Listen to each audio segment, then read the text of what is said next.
ဒီအချိန်ဒီမှာမင်းတို့ဘလောက်ထိဆက်ပြီးမိုက်ယူရဲဆန်တဲ့ဖက်စစ်မင်းအွန်လိုင်းနဲ့စိုးဝင်းလို့ခေါ်တဲ့လူသက်သမားတွေရဲ့အမိန့်အောက်မှာဆက်နာခံပြီးနောက်ဆုံးအချိန်ထိမိုက်မဲမှုပြုကြမှာလဲလို့တငယ်ချင်းတို့ကိုမေးကြည့်ချင်ပါတယ်အလုံးမဲမင်္ဂလာပါခင်ဗျာကျွန်တော် channel လေးကနေပြန်လဲကြိုဆိုလိုက်ပါတယ်ဒီနေ့ April 17 ရက်နေ့2025ကျွန်တော်ဒီရက်ပိုင်းမှာကျွန်တော် MMDA ကလာရှိုးကိုပြန်ပေးမယ်ဆိုတဲ့သတင်းကြောင့်မို့ကျွန်တော်ပြည်သူလူထုတွေအနေငယ်စိတ်တကြမှုတွေစိတ်ဆင်ရဲမှုတွေရှိခဲ့တော့လေဒီရက်ပိုင်းတွေမှာပဲဆက်တိုက်ပြီးတော့တမျိုးပြီးတမျိုးတိမ်ပြနေတဲ့တော်လိုင်းရေးတပ်ဖွဲ့တွေရဲ့စွမ်းဆောင်ရည်တွေကြောင့်လည်းကျွန်တော်အားတွေတက်ရပါတယ်အခုဒီနေ့မှာလည်းသတင်းကောင်းများစွာရှိပါတယ်သတင်းကောင်းများစွာကျွန်တော်တော်လိုင်းရေးတပ်ဖွဲ့ရဲ့အညာမှာတွေရောလက်စွမ်းပြတ်ထားတဲ့သတင်းတွေအဆုံးပါတဲ့အတွက်သတင်းကောင်းများစွာပါတဲ့အတွက်အဆုံးထိလိုက်ပါကြည့်ရှုပေးဖို့အရောက်တိုင်းကိုလည်းဖိတ်ခေါ်ပါတယ်ဆိုတော့ channel လေးကို subscribe မလုပ်ရသေးဘူးဆိုရင် subscribe လေးလုပ်ပြီးတော့ဝိုင်းရံပေးကြဖို့မေတ္တာရက်ခံပါတယ်စလိုက်ကြရအောင်မြန်မာနိုင်ငံရဲ့စစ်အာဏာရှင်တိုက်ဖြတ်ရေးမှာຫນွေဦးတော်လှန်ရေးအင်အားစုတွေနဲ့အတူအစပြုခဲ့တဲ့2029စစ်စင်ရေးကိုတော်လှန်ရေးအောင်ပွဲရောက်တဲ့အထိစီလုံးညီညွတ်သွားမယ်ဆိုတဲ့အကြောင်းကိုဂတိပြုတယ်လို့မြောက်ပိုင်းညီတော်မဟာမိတ်၃ဘွဲကတရားဝင်ထုတ်ပြန်ကြေညာလိုက်ပါတယ်။ဒါကတော့ဒီကနေ့ဧပြီလ10ရက်နေ့မှာကြာရောက်တဲ့အာရခတတော် AA ရဲ့16နှစ်မြောက်တက်တီထောင်နေ့နှစ်ပတ်လည်အခမ်းအနားကိုပေးပို့တဲ့တော်ဝင်လာတဲ့မှာမြောက်ပိုင်းညီတော်မဟာမိတ်အဖွဲ့ဝင်ကိုကန်တက် MNDAA နဲ့တအန်တက် TNLA တို့ကဂတိပြုလိုက်တာဖြစ်ပါတယ်။အဲ့ဒီတော်ဝင်လွှာထဲမှာတော့မြောက်ပိုင်းညီတော်မဟာမိတ်၃ဘွဲအစပြုခဲ့တဲ့2019စစ်စင်ရေးဟာအနေနဲ့ရဲမှရှိတဲ့ဆန္ဒရှင်တိုက်ဖြတ်ရေးမဟာမိတ်တပ်တွေနဲ့ຫນွေဦးတော်လှန်ရေးအင်အားစုတွေအပါအဝင်တော်လှန်ပြည်သူတွေအားလုံးရဲ့ထောက်ခံမှုနဲ့အတူစစ်စင်ရေးကြီးအစပြုလာခဲ့တာဖြစ်ပါတယ်လို့ညီနောင်၃ဘွဲရဲ့တော်ဝင်လွှာထဲမှာဖော်ပြထားပါတယ်။ဒါပြင်လက်ရှိမှာမြောက်ပိုင်းညီနောင်မဟာမိတ်၃ဘွဲဟာအခက်အခဲဖိအားပေါင်းစုံရှိနေပြီမဲ့ဒါတွေကိုနီလမျိုးစုံသုံးပြီးအတူတကွကြော်ဖြတ်သွားမှာဖြစ်တယ်လို့မြန်မာနိုင်ငံရဲ့ဆန္ဒရှင်တိုက်ဖြတ်ရေးမှာຫນွေဦးတော်လှန်ရေးအင်အားစုတွေနဲ့အတူအစပြုခဲ့တဲ့2019စစ်စင်ရေးကိုလည်းတော်လှန်ရေးအောင်ပွဲရောက်တဲ့အထိစီလုံးညီညွတ်သွားမယ်လို့အရခတတော် AA ရဲ့16နှစ်မြောက်တက်တီထောင်နေ့နှစ်ပတ်လည်အခမ်းအနားအတွက်ပေးပို့တဲ့တော်ဝင်လာတဲ့မှာမြောက်ပိုင်းညီနောင်မဟာမိတ်၃ဘွဲကအလေးနဲ့ဂတိပြုတဲ့အကြောင်းကိုတရားဝင်ထုတ်ပြန်ကြေညာပြောဆိုထားတာပဲဖြစ်ပါတယ်ခင်ဗျာလာဒီမှာလည်းဝမ်းသာစရာဖြစ်သွားပြန်ပြီနော်သူတို့ကျွန်တော် MMD ကလာရှိုးကိုပြန်ပေးရတယ်ဆိုတဲ့အကြောင်းရင်းမှာလည်းသူတို့မှလည်း PR တွေနဲ့သူတို့ရဲ့မှာလည်းသူတို့ရဲ့အခက်အခဲသူတို့ရှိတဲ့အတွက်သူတို့ပေးလိုက်ရခြင်းဖြစ်တော့လေသူတို့ကတော်လန်ရေးကိုသူတို့ဒီရဲ့လာရှိုးကိုပြန်ပေးပြီးတာနဲ့တော်လန်ရေးကနေစုခေါ်တော့မှာမဟုတ်ပဲနဲ့တော်လန်ရေးကိုအောင်မြင်တဲ့အချိန်ထိသူတို့ညီနောင်၃ဘွဲကပါဝင်ပြီးမှပြည်သူတွေရဲ့အပိထောက်ခံမှုနဲ့သူအဆုံးထိတိုက်ပွဲဝင်မယ်လို့ပြောကြားတဲ့တဲ့တင်ကတော့တော်တော်ကောင်းပါလေကျွန်တော်ဆက်ပြီးတော့လည်းယုံကြည်ရှင်ပါတယ်ကျွန်တော်ဆက်ပြီးတော့လည်းမျှော်လင့်ပါတယ်အားလုံးမျှော်လင့်နေကြပါတယ်ကျွန်တော်ဆက်ကြည့်အောင်နောက်တဲ့သတင်းလေးတစ်ဖက်မှာတော့ချင်းပြည်နယ်ကဖလန်မြို့နယ်တစ်ခုလုံးကိုချင်းညီနောင်နဲ့တော်လန်ရေးပူပေါင်းတပ်တွေကအပိသက်သိမ်းပိုက်ပြီးတဲ့နောက်လက်နက်ခဲယမ်းတွေရာထောင်ကြီးသိမ်းဆည်းရရှိခဲ့တဲ့ဗီဒီယိုကိုချင်းညီနောင်အဖွဲ့ကထုတ်ပြလိုက်ပြီးနောက်ထပ်တီးတိမ်မြို့ကိုဆက်လက်ချီတက်မှာဖြစ်တယ်လို့လည်းပြောထားပါတယ်တစ်ဖက်မှာတော့ဒင်းတိုင်းတိုင်းကခမောက်ကြီးမြို့နယ်မှာစကြေးကောက်ပြီးပြန်လာတဲ့အကြမ်းဖက်စစ်ကောင်စီရဲ့မာရန်တိုက်နဲ့ရဲစခန်းမှုရဲအုပ်မင်းအောင်စိုးဥဆောင်တဲ့ရဲတပ်ဖွဲ့ကိုတော်လန်ရေးပူပေါင်းတပ်တွေကကြားဖြတ်တိုက်ခိုက်မှုအတွင်းစခန်းမှုရဲအုပ်မင်းအောင်စိုးအပါဝင်ရဲ၃ဦးကတော့နေရာမှာပဲပွဲချင်းပြီးတွေကိုတေကုန်ကြပြီးသူတို့စီကနေလက်နက်ခဲယမ်းတွေပါတင်စီရရှိထားတယ်လို့ကော့တောင်းမြို့နယ်ပကဖရဲ့တာဝန်ရှိသူကရန်ကုန်ခေတ်တစ်ကိုပြောပါတယ်တစ်ဖက်မှာတော့ချင်းပြည်နယ်ကတီတိမ်မြို့နယ်နဲ့မင်းတပ်မြို့နယ်ကိုအကြမ်းဖက်စစ်ကောင်စီတပ်ကတိုက်ပွဲဖြစ်ပွားမှုမရှိဘဲလေနဲ့လာပြီးဘုံကျဲတိုက်ခိုက်မှုကြောင့်ကလေးငယ်၄ဦးအပါအဝင်မိသားစုဝင်6ဦးသေဆုံးခဲ့ရတယ်လို့ချင်းတော်လန်ရေးအတိုင်းဝိုင်းကရန်ကုန်ခေတ်တစ်ကိုပြောပါတယ်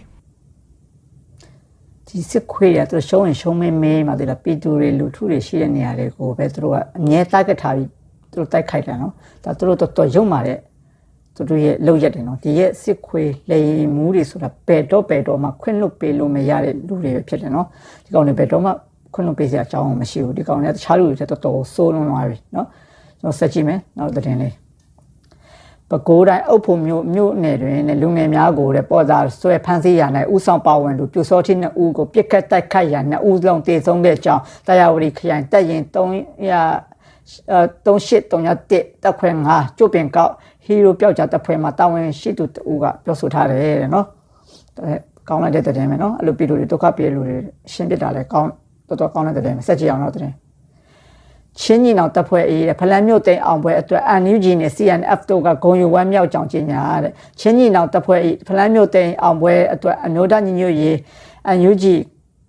ကာကွယ်ရေးဝန်ကြီးဌာနနဲ့ချင်းအမျိုးသားတပ်ဦး CNF တို့ကဂုံယူဝမ်းမြောက်ကြောင်းတဝန်လာပေးဖို့ကြေညာကြတယ်နော်သူတို့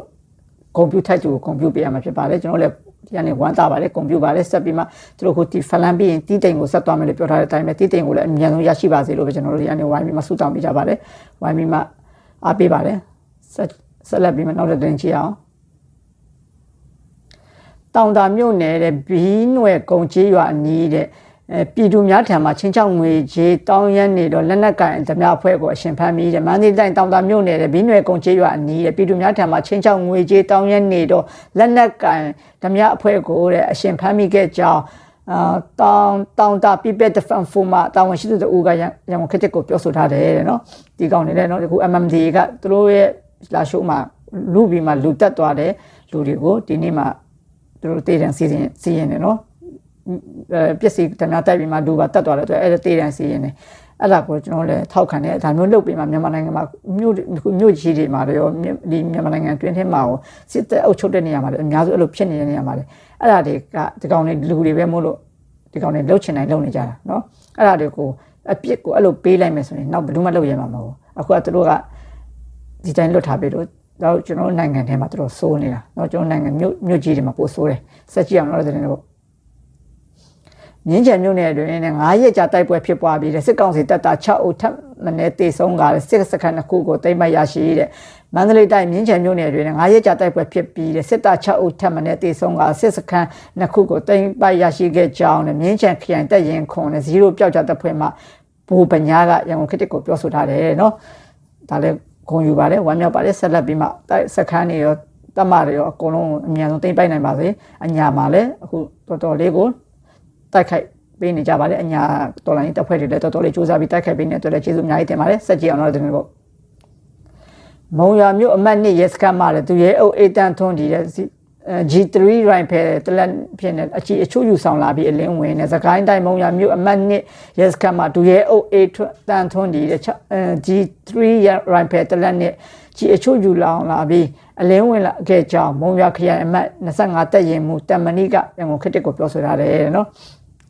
်အဲ့လိုအလင်းဝင်နော်အသက်ရှင်ခွင့်ရမယ်အခုဒါအလင်းဝင်တဲ့ထဲမှာနည်းနည်းတော့မြင့်တယ်နော်သူရဲအုပ်နော်ကျန်တဲ့လူတွေလည်းဒီလူတွေကိုကြည့်ပြီးအရှိမဖြစ်တဲ့တမခွန်ကနော်အဲဒီလိုပုံမှုတမမှုတွေပါတယ်ကိုကြည့်ပြီးအတူယူပြီးအလင်းဝင်ကြပါလို့ပဲပြောချင်ပါတယ်မဟုတ်ရင်မင်းတို့လည်းတစ်ချိန်ကြာရင် P2C ရင်ခံရမှာဖြစ်ပါတယ်ဆက်ကြည့်အောင်တော့မယ်နမောင်မြို့နယ်တောင်ဘက်အထွက်ရှိတဲ့စစ်တပ်ဂိတ်ကိုလည်းဝင်ရောက်တိုက်ခိုက်မှုစစ်တပ်9ဦးတေဆုံးတဲ့မကွေးတိုင်းနမောင်မြို့တောင်ဘက်အထွက်ရှိအကြမ်းဖက်စစ်တပ်စစ်စေးဂိတ်ကိုဝင်ရောက်တိုက်ခိုက်ခဲ့ရာစစ်တပ်9ဦးထပ်မံတေဆုံးခဲ့ကြောင်း People Defense Organization နမောင်မှာတာဝန်ရှိသူတို့ကရန်ကုန်ခေတ်ကိုပြောဆိုထားတယ်တဲ့နော်ဒါလည်းကောင်းတယ်နော်သတင်းကောင်းလေးပဲနော်ဆက်ကြည့်မယ်နောက်လည်းသတင်းတောင်ငူနဲ့ရေတာရှည်တဲ့စစ်တပ်စစ်ကြောင်းနဲ့အထက်စခန်းကိုတိုက်ခိုက်မှုစစ်ကောင်စီတပ်သား6ဦးတေဆုံးတဲ့ပဲခူးတိုင်းတောင်ငူမြို့နယ်စစ်တောင်မြစ်အရှိတ်ဘက်တဲ့ကန်နဲ့ပဒဲကြီးရွာရှိစစ်ကူလာတော့စစ်ကြောင်းကိုတိုက်ခိုက်မှုတဲ့စစ်ကောင်စီတပ်သား3ဦးတေဆုံးခဲ့ကြောင်းရေတာရှည်မြို့နယ်ခြေဆိုင်3534တပ်ရင်မှတာဝန်ရှိသူတို့ကရန်ကုန်ခေတ်ကိုပြောဆိုထားတယ်နော်ဒါလည်းကောင်းသတင်းကောင်းလေးဖြစ်ပါတယ်ဆက်ကြည့်မယ်နောက်တော့နောက်မှာတော့ကျွန်တော်တို့ချစ်ရတဲ့ပုံမူကြီးຫນွေမျိုးစင်ကသူတို့နဲ့အတူတူတက်မလို့ထဲမှာတာဝန်ထမ်းဆောင်ခဲ့တယ်သူတို့နဲ့အခုဖမ်းမိထားတဲ့တမ89ကတမမူကလည်းဒီဘိုးကြီးနေမျိုးစင်တို့နဲ့တော့မှကျောင်းမှာ DSA ကျောင်းမှာတနစ်ကြုံခဲ့ဘူးတယ်ကွာဘိုးကြီးနေမျိုးစင်ကနောက် final year ဟိုက first year နောက်အခုဖမ်းခံရတဲ့ကောင်ကသူတို့ senior junior ပေါ့အဲအကြောင်းတွေကိုပြောပြထားတယ်ပြီးရင်သူတို့နဲ့အတူကျောင်းတက်လာတဲ့လူတွေအခုဒီရဲ့တမ89တမမူကိုအတူယူပြီးနမူနာယူပြီးရင်ပြည်သူဘက်ကိုလဲကြဖို့သူပြောပြထားတော့ကောင်းတယ်နော်ဆက်ကြည့်အောင်အခုဆိုရင်စစ်တပ်ထဲကဖက်စစ်တပ်ထောက်ခံသူအများစုဟာကြိတ်မနန်ခဲမရတောက်တခေါက်ခေါက်ဒေါသတကြီးကြီးနဲ့မင်းအွန်လိုင်းကိုမအီလို့ဆဲရမလားဆိုးဝင်းကိုပဲကြိုးကွင်းစွတ်လို့ပြောရမလားသူတို့တွေကြိတ်မနန်ခဲမရဖြစ်နေကြပါတယ်။ဘာကြောင့်လဲဆိုတော့တတ်မမူအဆင့်ထိခွေးပြေးဝက်ပြေးထွက်ပြေးနေရရုံနဲ့မကတတ်မမူအပါဝင်အယောက်150လောက်ကိုပြည်သူ့ကာကွယ်တပ်ဖွဲ့တွေနဲ့ဝိုင်းပတ်ပိတ်ဆို့ဖမ်းဆီးချုပ်နှောင်ထားတဲ့ပုံရိပ်တွေဗီဒီယိုတွေကိုကြည့်ပြီးသူတို့အသေးကိုအနဲ့ထိုးခံရတယ်လို့ခံစားနေရတဲ့အချိန်ဖြစ်ပါတယ်။ဒါဘာကြောင့်လဲပြည်သူတရားလုံးကဒီဗီဒီယိုဖိုင်တွေအောက်မှာဝင်ပြီး comment ပေးတာကိုကြည့်လိုက်ရုံနဲ့တင်ဒီဖက်စစ်မင်းအွန်လိုင်းရဲ့စစ်တပ်ကိုပြည်သူတရားလုံးဘလောက်ယွန်ရှာအော်နှလုံးနာနေတယ်ဆိုတာတိတာထင်ရှားမှာဖြစ်တယ်လို့စောစောကပြောခဲ့တဲ့ဦးစီဘုံမောင်းနဲ့ကြုံနေတယ်ဆိုတော့ဗီဒီယိုဖိုင်အောက်မှာလည်း ပြည်သူတရားလုံးကဘလောက်ချီကျူးထောမနာပြုတ်နေကြလဲတော့ကြည်ချင်းအဖြစ်အဲ့ဒီဖက်စစ်မင်းအောင်လိုင်းလက်အောက်မှာခင်မီစစ်လက်နက်ပစ္စည်းများကိုကင်ဆောင်ပြီးခင်မီစစ်ပညာတွေတင်ကြားထားပေမဲ့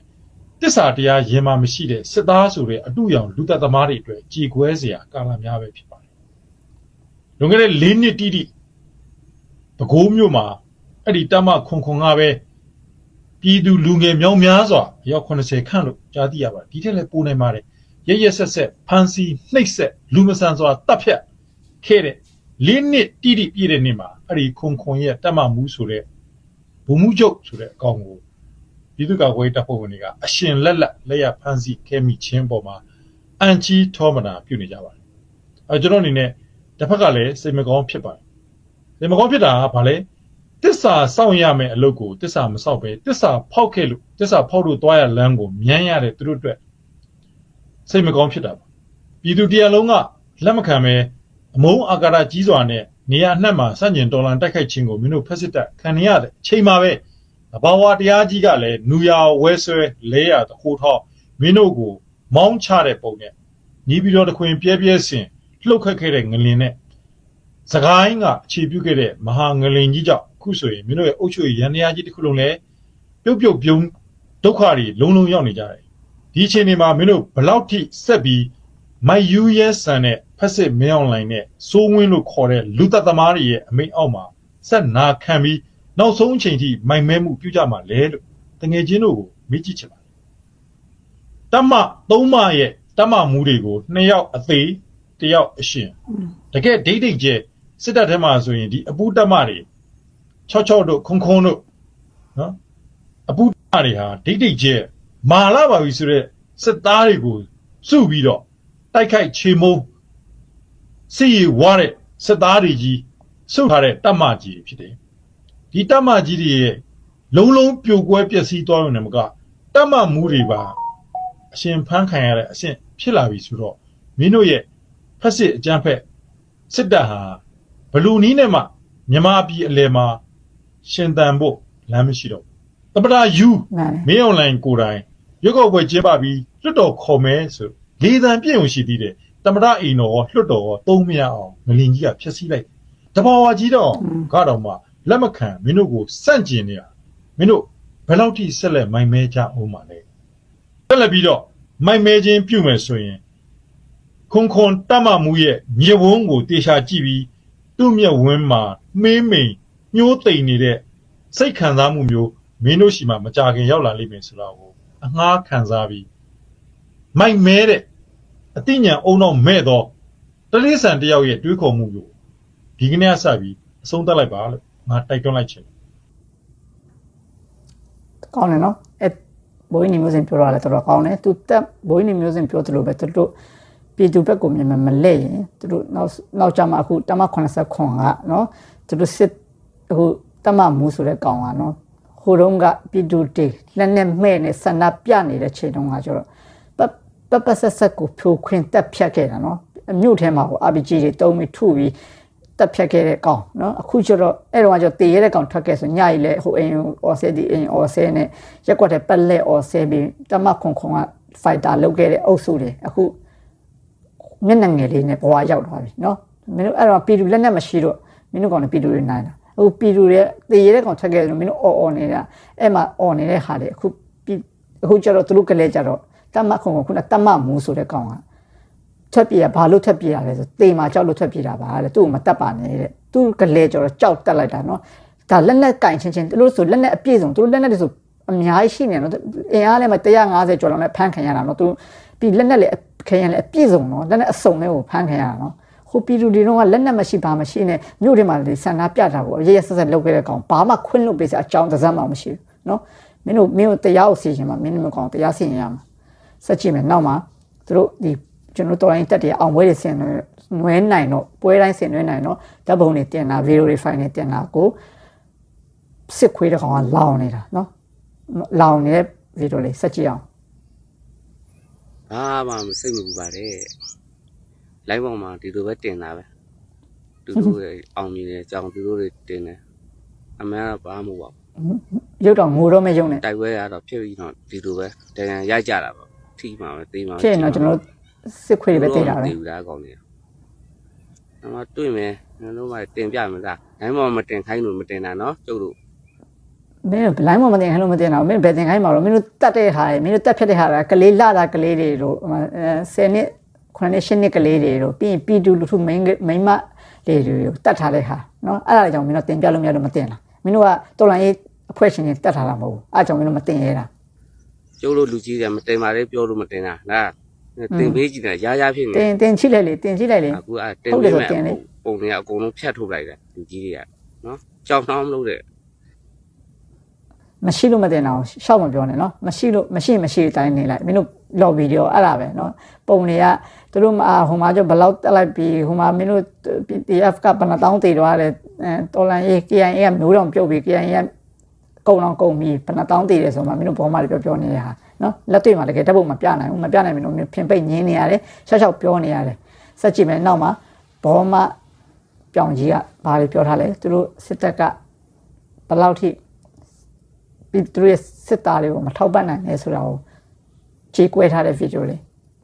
ကျွန်တော်တို့ကမ္ဘာမှာစစ်တီတွေထဲမှာเนาะကျွန်တော်တို့မြန်မာနိုင်ငံတက်မလို့မြန်မာစစ်သားတွေဟာအဖေမှန်အခန့်ဆုံးဒုက္ခအရောက်ဆုံးစစ်တီတွေပါအဲ့တော့လက်ရှိအခြေအနေမှာလိုအပ်ချက်တွေပါလဲဆိုရင် drone နဲ့ဗျာเนาะအခု drone kit drone ကစီရီဟိကိုအပြောင်းလဲလုပ်ပေးနေတာကိုတိကြီးနဲ့ဘာကြောင့်မို့လို့စစ်တီတွေမှာ drone မရှိရတာလဲအဲ့စစ်တီတွေကလိုအပ်တဲ့ခါကျတော့အထက်ကိုတင်ပြတာအထက်ကိုတင်ပြတဲ့ခါကျတော့အထက်ကလည်းဘာမှမဆောင်ရွက်ပေးဘူးဘာမှမဆောင်ရွက်ပေးတဲ့ခါကျတော့ဟာတော်တော်လေးကိုစိုးတာပဲဗျာခင်ဗျားတို့ဒါတက်ပေါ့နော်ကိုစစ်တီကိုဒုက္ခပေးရရောက်နေတယ်ပြည်သူစစ်မှုထမ်းခေါ်ဆိုတော့ခေါ်တဲ့သွားတဲ့စစ်သားတွေကတော့ဗျာဟိုဘယ်လိုခေါ်မလဲဆိုရင်သူတို့ပေးရတဲ့အမိန့်နဲ့တာဝန်ကိုခြေပုံသာထမ်းဆောင်မှာနိုင်ငံကိုချစ်တဲ့တပ်မတော်ကိုချစ်တဲ့စစ်တဲဝင်နေတဲ့တွေမှာအများကြီးပဲလိုအပ်စစ်ထဲဝင်ရှင်တဲ့လူမှအများကြီးပဲနော်ဟာတာတော့အရန်ပြောရနော်စစ်ထဲဝင်ရှင်တဲ့လူတွေမှအများကြီးတဲ့မင်းမဝင်လိုက်ပါလားနော်မင်းတို့ဝင်ရှင်လူမရှိလို့အတင်းအဓမ္မပေါ်တာလိုက်ဆွဲနေတာပေါ့များမင်းစစ်ထဲဝင်ရှင်တဲ့လူကအများကြီးပဲလို့မင်းပြောရဲတယ်နော်မင်းတို့ဘောမတွေတော့မဝင်ရဲဘူးမင်းတို့ဘောမတွေမင်းတို့ lobby တွေမင်းတို့ဘဘယူချစ်ပါလေဆွဲကောင်းနေတော့မှမဝင်ရဲဘူးနော်အဲ့ဒါကိုမင်းရှောက်မပြောနဲ့ဘာစစ်ထဲဝင်ရှင်လူအများကြီးတော့ဒီ drone တွေအခုထက်ကိုတင်ပြတော့လဲမချပေးဘူးတဲ့တက်မှာကသုံးစရာ drone မရှိဘူးနော်အထက်ကိုတင်ပြလဲမချပေးဘူးခုလက်ရှိချိန်မှာနော်စစ်ရဲ့ဒီအင်အားချိန်ဝင်ရှာကိုညှိပေးနေတဲ့ drone မရှိခြင်း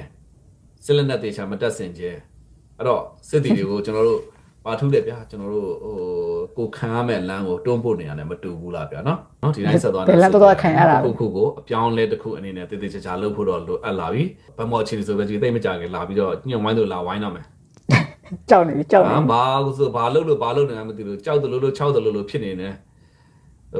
စစ်ကောင်းဆောင်မလုပ်နဲ့တော့ရန်သူကိုထိုးစစ်ဝင်နေတဲ့ဖွဲ့တော်မှာ drone ကတေချာမစီစဉ်ဘူးဆိုတော့ခင်ဗျားတို့ကိုသာပြန်စဉ်းစားကြည့်တော့ဒါဘာပြူဟာလဲမင်းတို့ကခွေးပြူဟာနော်ခွေးလိုပဲတွေ့မင်းတို့စစ်ကြောင်ထိုးတဲ့တခြားမှာတွေ့တဲ့ပြည်သူတွေကိုပတ်ကြိုက်လာတာနော်မင်းတို့ခွေးပြူဟာနဲ့ပဲတိုက်နေတကယ်လက်နက်ချင်းတက်နက်ချင်းပြေးရမယ်တိုက်ရမယ်လို့ဆိုလက်နက်မရှိတဲ့လူတော့ပဲမင်းတို့တက်နိုင်တဲ့ပြူဟာအဲ့ဒါတခုပဲမင်းတို့ပိုင်ထားတယ်မင်းတို့ရဲ့ဂျပူးစီမှာလည်းအဲ့ပြူဟာတခုပဲရှိတယ်လက်နက်မရှိတဲ့ပြည်သူတွေကိုဘလို့ပုံလေရင်နဲ့ပုံချဲတက်ရမှာလဲဘလို့ပြစ်တက်ရမှာလဲဘလို့လေလီတက်ရမှာလဲဘလို့မရင်းကျင့်ပြီးတက်ရမှာလဲဆိုပြီးမှထုတ်တဲ့ view ဟာတစ်ခုပဲရှိတယ်เนาะအဲ့ view ဟာနဲ့မင်းတို့တက်ကခွေးတက်ကလှုပ်ရှားလာတာကြာပြီเนาะအခုတော့မရတော့မင်းတို့နောက်ကျသွားပြီเนาะ view လက်တော့ပါပဲအဆုံးလေးလိုက်ပါကြည့်ရှုပေးတဲ့အရောက်တိုင်းကိုကျေးဇူးအများကြီးတင်ပါတယ်ကျွန်တော် channel လေးကို subscribe မလုပ်ရသေးဘူးဆိုရင်လည်း subscribe လေးလုပ်ပြီးတော့ဝိုင်းရံပေးကြဖို့မေတ္တာရက်ခံပါတယ်မြန်မာပြည်ကြီးအမြန်ဆုံးငြိမ်းချမ်းပါစေစစ်အာဏာရှင်အမြန်ဆုံးကြရှုံးပါစေအရေးတော်ပုံအောင်နေပြီ